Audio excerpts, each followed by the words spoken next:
ನಮಸ್ಕಾರ, on spot ನ್ಯೂಸ್ಗೆ ಸ್ವಾಗತ. ನಾನು ಅಕ್ರಮ್ ಮುಮಿನ್. ಪ್ರತಿ ವರ್ಷದಂತೆ ಈ ವರ್ಷವೂ ಸಹ ಕಲಬುರಗಿ ನಗರದಲ್ಲಿ ಮಡಿವಾಳ ಮಾಚಿದೇವರ ಜಯಂತಿಯನ್ನು ಫೆಬ್ರವರಿ 1ರಂದು ಅದ್ದೂರಿಯಾಗಿ ಆಚರಿಸಲಾಗುತ್ತದೆ ಎಂದು ಮಡಿವಾಳ ಮಾಚಿದೇವರ ಜಯಂತ್ಯೋತ್ಸವ ಸಮಿತಿಯ ರವಿ ಶಹಾಪುರ್ಕರ್, ರುಕ್ಮಣ್ಣ ಮಡಿವಾಳ ಹಾಗೂ ಬಾಬುರಾವ್ ಹಾಗರಗುಂಡಿಗೆ ಅವರು ಜಂಟಿಯಾಗಿ ತಿಳಿಸಿದರು. ಕಲಬುರಗಿ ನಗರದ ಪತ್ರಿಕಾ ಭವನದಲ್ಲಿ ಏರ್ಪಡಿಸಿದ ಸುದ್ದಿಗೋಷ್ಠಿಯಲ್ಲಿ ಮಾತನಾಡಿದ ಅವರು, ಜಯಂತ್ಯೋತ್ಸವ ಆಚರಿಸುವುದರ ಜೊತೆಗೆ ಜಯಂತ್ಯೋತ್ಸವ ಅಂಗವಾಗಿ ಜಿಲ್ಲೆಯ ವಿವಿಧ ಕ್ಷೇತ್ರಗಳಲ್ಲಿ ಸಾಧನೆಗೈದಿರುವ ಸಾಧಕರನ್ನು ಹಾಗೂ 2024-25 ಸಾಲಿನಲ್ಲಿ 10ನೇ ತರಗತಿಯ ಹಾಗೂ ದ್ವಿತೀಯ PUCಯಲ್ಲಿ ಹೆಚ್ಚು ಅಂಕ ಗಳಿಸಿರುವ ವಿದ್ಯಾರ್ಥಿಗಳನ್ನು ಸನ್ಮಾನಿಸಲು ಹಾಗೂ ರಾಷ್ಟ್ರ ಅಂತಾರಾಷ್ಟ್ರೀಯ ಮಟ್ಟದಲ್ಲಿ ವಿವಿಧ ಕ್ಷೇತ್ರದಲ್ಲಿ ಹೆಸರು ಮಾಡಿದ ಯುವಕ ಯುವತಿಯರನ್ನು ಸನ್ಮಾನಿಸಿ ಗೌರವಿಸುವುದು ಹಾಗೂ ವಿವಿಧ ಇಲಾಖೆಗಳಲ್ಲಿ ಪದೋನ್ನತಿ ಹೊಂದಿರುವ, ನಿವೃತ್ತಿ ಹೊಂದಿರುವಂತಹ ಹಾಗೂ ಹೊಸದಾಗಿ ನೇಮಕಾತಿ ಹೊಂದಿರುವಂತಹ ಸಮಾಜ ಪ್ರಮುಖರನ್ನು ಗೌರವಿಸಿ ಸನ್ಮಾನಿಸಲು ನಿರ್ಧರಿಸಲಾಗಿದೆ ಎಂದು ತಿಳಿಸಿದರು. ಮಡಿವಾಳ ಮಾಚಿದೇವರ ವಚನ ಸಾಹಿತ್ಯ ರಕ್ಷಕ ಕುಲಗುರು ಮಡಿವಾಳ ಮಾಚಿದೇವರ ಜಯಂತ್ಯೋತ್ಸವ ಅಂಗವಾಗಿ ಈ ಒಂದು ಬರುವ ತಿಂಗಳಲ್ಲಿ ಅತಿ ದೊಡ್ಡ ವಿಜೃಂಭಣೆಯಿಂದ ಜಯಂತ್ಯೋತ್ಸವ ಆಚರಣೆಯನ್ನು ಇಡೀ ಸಮುದಾಯದ ಎಲ್ಲ ಹಿರಿಯರು ಪ್ರಮುಖರು ಸೇರಿಕೊಂಡು ಒಂದು ಅದ್ಧೂರಿಯಾಗಿ ಆಚರಣೆ ಮಾಡುವಂಥ ಒಂದು ವ್ಯಕ್ತವಾಗಿದೆ. ಹೀಗಿರುವಾಗ ಈ ಒಂದು ಜಯಂತ್ಯೋತ್ಸವಕ್ಕೆ ನಾಡಿನ ಮತ್ತು ಚಿರತೆ ಪ್ರತಿನಿಧಿಗಳು ಮತ್ತು ಶರಣರು, ಸ್ವಾಮೀಜಿಗಳು ಈ ಒಂದು ಸಮಾವೇಶಕ್ಕೆ ಈ ಒಂದು ಜಯಂತ್ಯೋತ್ಸವಕ್ಕೆ ಆಗಮಿಸ್ತಾ ಇದ್ದಾರೆ. ಮೊದಲನೇದಾಗಿ ಮಡಿವಾಳ ಮಾಚಿದೇವರ ವೃತ್ತದಿಂದ ಏನು ನಮ್ಮ ಕಲ್ಯಾಣ ಕರ್ನಾಟಕದ ಹೆಬ್ಬಾಗಿಲು ಅಂತ ಕರೀತಾರೆ, ಅದು ಮಡಿವಾಳ ಮಾಚಿದೇವರ ವೃತ್ತದಿಂದ ಗಂಜ್ ಮುಖಾಂತರ ಮತ್ತು ಡಾಕ್ಟರ್ ಅಂಬೇಡ್ಕರ್ ಮತ್ತು ಬಸವೇಶ್ವರ ಸರ್ಕಲ್ ವತಿಯಿಂದ ನೇರವಾಗಿ ಸರ್ದಾರ್ ವಲ್ಲಭಭಾಯಿ ಪಟೇಲ್ ಅವರಿಗೂ ಒಂದು ಬೃಹತ್ ಜಯಂತ್ಯೋತ್ಸವದ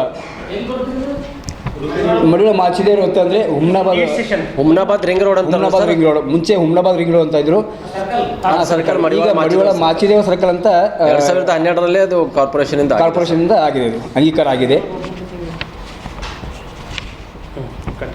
ಹೀಗಿರುವಾಗ ಮತ್ತು ಇದೇ ಒಂದು ಜಯಂತ್ಯೋತ್ಸವದಲ್ಲಿ ನಮ್ಮ ಸಮುದಾಯದ ಯುವ ಪ್ರತಿಭೆಗಳನ್ನು ವಿದ್ಯಾರ್ಥಿಗಳಾಗಲಿ, ಶಿಕ್ಷಣ ಇಲಾಖೆಯಲ್ಲಾಗಲಿ ಮತ್ತು ನಮ್ಮ ಸಮುದಾಯದ ಉನ್ನತ ಅಧಿಕಾರಿಗಳನ್ನಾಗಲಿ ಮತ್ತು ವಿವಿಧ ಕ್ಷೇತ್ರಗಳಲ್ಲಿ ಸಾಧನೆಯಾದಂಥ ಪ್ರಮುಖರುಗಳನ್ನಾಗಲಿ ಮತ್ತು ಯುವ ಕ್ರೀಡಾಪಟುಗಳನ್ನಾಗಲಿ ಸನ್ಮಾನಿಸಿ ಮತ್ತು ಪ್ರಶಸ್ತಿ ಪತ್ರ ವಿತರಣೆಯೊಂದಿಗೆ ಅದು ಕೂಡ ಇಲ್ಲಿ ನೆರವೇರುತ್ತೆ. ಅದೇ ಥರ ಯಾರಾದರೂ ನೀವು ತಮ್ಮ ಯುವ ಪ್ರತಿಭೆಗಳನ್ನು ಹೆಚ್ಚಿನ ಅಂಕಗಳನ್ನು ಗಳಿಸಿದಂಥ ವಿದ್ಯಾರ್ಥಿಗಳಾಗಲಿ, ಉನ್ನತ ಮಟ್ಟದ ಕ್ರೀಡಾಪಟುಗಳಾಗಲಿ ಇಲ್ಲಿ ಒಂದು 3 ಜನ ನಂಬರ್ನ ನಾವು ಇಲ್ಲಿ ಕೊಡಲಾಗಿದೆ. ಮೊದಲಿಗೆ 9686101579 ಇದು ರವಿ ಶಾಪುರ್ಕರ್ ಅಂತ. 9482615412 ರುಕ್ಮಣ್ಣ ಮಡಿವಾಳ ಬೇನೂರು ಅಂತ.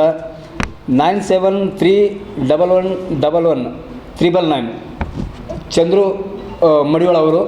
ಮತ್ತು ಇನ್ನೊಂದು 9743406000 ಬಾಬುರಾವ್ ಹಾಗರಗುಂಡಿ ಅಂತ. ಈ 4 ಜನನ ಸಂಪರ್ಕಿಸಲು ನಾವು ನಿಮ್ಮ ಮುಖಾಂತರ ಕೋರಲಾಗಿದೆ.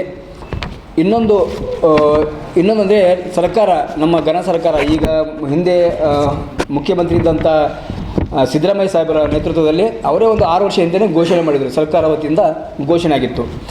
ದುರುದ್ದೇಶ ಅಂದರೆ ನಾವು 6 ವರ್ಷದಿಂದ ಪ್ರತಿ ವರ್ಷವೂ ಜಯಂತ್ಯೋತ್ಸವ ಮಾಡ್ತಾ ಬಂದಿದ್ದೀವಿ. ಇಲ್ಲಿ ಲೋಕಲಲ್ಲಿ ನಮ್ಮ ಜಿಲ್ಲೆಯಲ್ಲಿ ಯಾವುದೇ ಚುನಾಯಿತ ಪ್ರತಿನಿಧಿಗಳು ಅದು ಆ್ಯಕ್ಚುಲಿ ಅಂದರೂ ಪ್ರೋಟೋಕಾಲ್ ಇರುತ್ತೆ, ನೀವು ಹೋಗಲೇಬೇಕು. ಬೇರೆ ಬೇರೆ ದೊಡ್ಡ ಸಮುದಾಯಗಳಿಗೆಲ್ಲ ಇವರು ಹೋಗ್ತಾರೆ. ಇವತ್ತು ಆ ಸರ್ಕಾರ ಇರ್ಬೋದು, ಬೇರೆ ಸರ್ಕಾರ ಇರ್ಬೋದು. BPL ರೇಷನ್ ಕಾರ್ಡ್ ಹಾಗೂ ಆಯುಷ್ಮಾನ್ ಕಾರ್ಡ್ ಫಲಾನುಭವಿಗಳಿಗೆ ಸುಜಿನಿ ಆಸ್ಪತ್ರೆಯಲ್ಲಿ ಉಚಿತ ಚಿಕಿತ್ಸೆ. ಕಲಬುರಗಿಯಲ್ಲಿ ಸ್ತ್ರೀ ರೋಗ ಹಾಗೂ ಮಕ್ಕಳ ಚಿಕಿತ್ಸೆಗಾಗಿಯೇ ಪ್ರತ್ಯೇಕ ಆಸ್ಪತ್ರೆ ಪ್ರಾರಂಭ. ಸುಜಿನಿ ಕಲ್ಯಾಣ ಕರ್ನಾಟಕ ಭಾಗದ ಅತ್ಯಾಧುನಿಕ ತಾಯಿ ಮತ್ತು ಶಿಶುವಿನ ಆರೈಕೆಯ ಆಸ್ಪತ್ರೆ. ಸ್ತ್ರೀ ರೋಗ ತಜ್ಞ ಖ್ಯಾತ ವೈದ್ಯರು ಹಾಗೂ ಮಕ್ಕಳ ತಜ್ಞ ಖ್ಯಾತ ವೈದ್ಯರ ತಂಡದಿಂದ ಕಡಿಮೆ ದರದಲ್ಲಿ ಚಿಕಿತ್ಸೆ, ವಿಶ್ವ ದರ್ಜೆಯ ಉಪಕರಣಗಳ ಮತ್ತು ಅತ್ಯಾಧುನಿಕ ICU, NICU ಹಾಗೂ ಇತರೆ ಸೌಲಭ್ಯಗಳಿಂದ ಮಕ್ಕಳಿಗೆ ಗುಣಮಟ್ಟದ ಆರೈಕೆ. ಸುಜಿನಿ ಆಸ್ಪತ್ರೆಯಲ್ಲಿನ ಸೌಲಭ್ಯಗಳು: ದಿನದ 24 ಗಂಟೆಯಲ್ಲಿ ತುರ್ತು ಸೇವೆ, ಹೈ ರಿಸ್ಕ್ ಗರ್ಭಧಾರಣೆ, ಒಬೆಸ್ಟ್ರಿಕ್ ICU, ನವಜಾತ ಮತ್ತು ಶಿಶು ICU, ಶಿಶು ಸಂಬಂಧಿತ ಶಸ್ತ್ರಚಿಕಿತ್ಸೆ, ಲ್ಯಾಪ್ರೋಸ್ಕೋಪಿ, ಲಸಿಕಾಕರಣ, ತಜ್ಞ ವೈದ್ಯರ ಸಲಹೆ, ಡಯಾಗ್ನೋಸ್ಟಿಕ್ ಮತ್ತು ಅಲ್ಟ್ರಾಸೌಂಡ್ ಸೇರಿದಂತೆ ಅನೇಕ ಸೌಲಭ್ಯಗಳು ನಿಮ್ಮ ಸುಜಿನಿ ಆಸ್ಪತ್ರೆಯಲ್ಲಿ ಲಭ್ಯ. ಹೆಚ್ಚಿನ ಮಾಹಿತಿಗಾಗಿ ಸಂಪರ್ಕಿಸಿ ಸುಜಿನಿ ಆಸ್ಪತ್ರೆ, ಬಿಗ್ ಬಜಾರ್ ಎದುರುಗಡೆಗೆ, ಕಲಬುರಗಿ. ದೂರವಾಣಿ ಸಂಖ್ಯೆ 08472272727 ಅಥವಾ ಮೊಬೈಲ್ ನಂಬರ್ 9900427814.